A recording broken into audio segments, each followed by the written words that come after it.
Magandang araw mga kasangga. Sa isinagawang second quarterly meeting ng Youth Development Council noong ika-5 ng Abril 2024, pinahayag ni Captain Jason Ray G. Jaramillo, Infantry Philippine Army, Commanding Officer ng 2nd CMO Kasangga Company, 9 CMO Battalion, Seymour, Philippine Army, ang kanyang malalim na suporta sa kabataan sa Nabwa.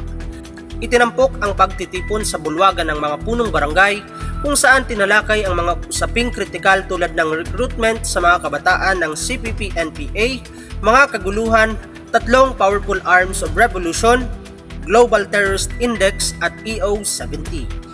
Kasama sa pagpaplano ng programa ang pagsuporta ni 2nd Lieutenant Eldon Lloyd C. Sumadlayon, Infantry Philippine Army, Executive Officer ng 2nd CMO Kasangga Company, 9 CMO Battalion, Seymour, Philippine Army, para sa pagpapalakas ng komunidad sa Nabwa. Nagpahayag din ng suporta ang mga kinatawan mula sa Local Youth Development Council sa pangunguna ni Christian Angelo B. Oñate, SK Federation sa liderato ni Honorable Arnie B. Sarto. Ang pagpupulong na ito ay nagpapakita ng tunay na pagmamalasakit at dedikasyon sa pagpapaunlad ng mga programa para sa kabataan upang bigyan sila ng kaalaman at oportunidad na makapagpapaangat sa kanilang sarili at sa kanilang komunidad. Sa pagkakaisa, ito ang pundasyon ng pag-asa at tagumpay ng ating kabataan. Kasama natin sila sa pag-abot ng kanilang pangarap at tagumpay.